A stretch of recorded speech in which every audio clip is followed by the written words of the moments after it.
राम धड़ाम से नीचे कूद पड़ा और आंधी की तरह उड़ता हुआ आंगन में पहुंचा। पहुंचते ही वहां ठिठक कर खड़ा हो गया। मछली को देखते ही एकाएक बड़े जोर से चिल्ला उठा, यही तो मेरा गणेश है। भाभी, तुमने हुक्म देकर मेरे गणेश को पकड़वाया। कहता हुआ जमीन पर औंधा पड़ गया और बलि पर चढ़े हुए सिर कटे बकरे की तरह पैर पटकने लगा। उसका ये शोक कितना सत्य है, कैसा दुर्दम्य है, इस विषय में शायद दिगंबरी को भी संशय ना रहा। उसे खिलाने के लिए रात को नारायणी ने काफ़ी मनाया बहलाया, पर राम टस से मस ना हुआ। बाँह पकड़कर उठाया तो उसने झटका देकर हाथ अलग कर दिया और सारे दिन लंघन करने के बाद रात को 2-4 दाने भात मुंह में देकर उठ गया। दिगंबरी ओठ में खड़ी खड़ी दामाद से कहने लगी, तुम एक बार कहो, नहीं तो नारायणी खाएगी नहीं। दिन भर से उपवास किए पड़ी है। श्यामलाल ने पूछा, उपवास क्यों किया है? दिगंबरी से रोया नहीं गया, इसलिए वो कंठ को जरा करुण बनाकर बोली, मेरा ही कसूर हुआ है बाबा, माफ़ करो। मुझे क्या मालूम था कि तालाब से बामहन भोजन के लिए एक मछली पकड़वा मंगवाने से ऐसा महाभारत हो जाएगा। श्यामलाल ठीक से ना समझ सके। उन्होंने दासी को बुलाकर कहा, क्या हुआ है नित्तो?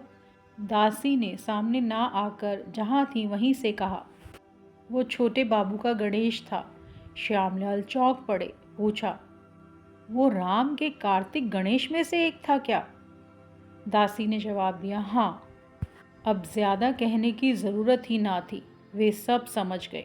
बोले, राम ने भी नहीं खाया होगा। दासी ने कहा, नहीं। श्यामलाल ने पूछा, तो फिर कहना ही फिजूल है, उसने नहीं खाया तो वह थोड़े ही खाएगी।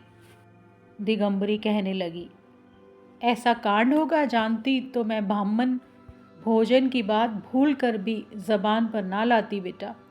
उसने खुद हुक्म देकर क्यों तो मछली पकड़वाई, और अब क्यों ऐसा कह रही है वही जाने। मैं चुपकी ही साथ गई थी, तो भी सब दोष मेरा ही है। तो हम दोनों को कहीं और भेज दे बेटा, यहाँ तो अब एक घड़ी भी रहना नहीं होगा।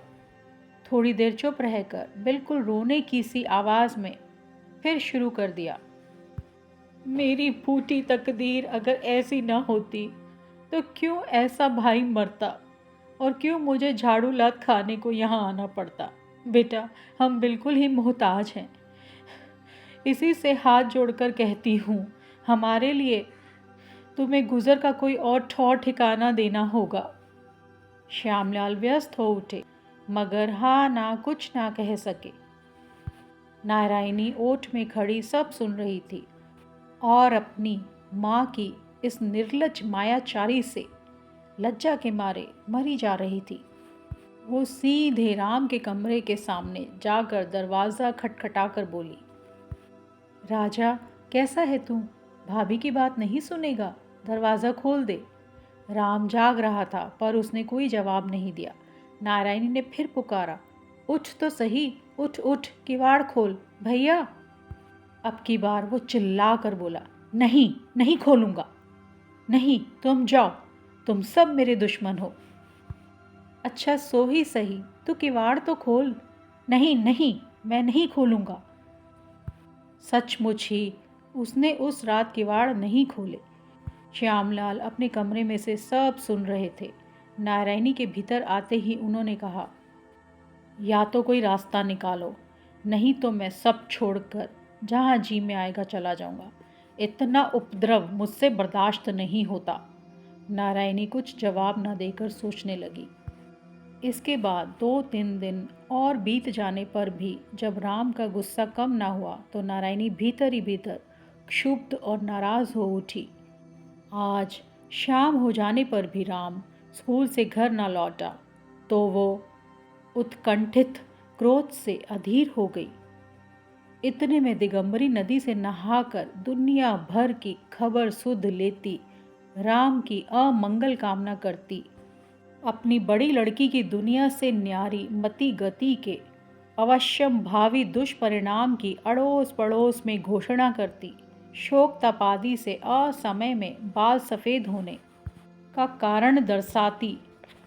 अपने को बड़ी उम्र में बड़ी लड़की नारायणी के लगभग की बताती और भाई की घर गृहस्थी में अपने प्रभुत्व का विश्वास योग्य इतिहास सुनाती हुई इत्मीनान से घर लौट रही थी, पर बीच में एक घटना सुनकर उड़ती हुई आ पहुंची। आंगन में पैर रखते ही ऊंचे स्वर में कहने लगी, अपने दुलारे गुणी देवर की करतूत सुन ली नारायणी। मारे डर और आशंका से नारायणी का चेहरा फीका पड़ गया। उसने पूछा, कौन सी करतूत? दिगंबरी ने कहा, वे लोग थाने को गए हैं और जाए नहीं तो क्या करें। ऐसा बदजात लड़का तो मैंने 7 जन्म में नहीं देखा, अब जाए जेल। उसके चेहरे से खुशी मानो टपक पड़ती थी। नारायणी ने उसकी बात का कुछ जवाब ना देकर दासी को बुलाकर कहा, राम अभी तक आया क्यों नहीं? भोला को तो भेज जरा, जाकर ढूंढ लावे। दिगंबरी ने कहा, मैं तो सब जान सुन आई हूँ।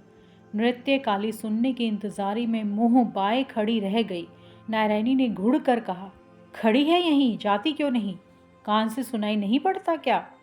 दासी सिट पिटा कर उसी वक्त चली गई। दिगंबरी ने अपने स्वर में उद्वेग इकट्ठा करके कहा, क्या हुआ है, सुना है तुमने? पहले तुम कपड़े पहन लो माँ, पीछे ना हो तो कहना। कहती हुई नारायणी वहां से चल दी। दिगंबरी दंग रह गई और मन ही मन बोली, ओहो, लड़की का गुस्सा तो देखो। ऐसे दिलचस्प कांड का धारावाहिक पूरा वर्णन ना कर सकने के कारण उसका पेट फूलने लगा।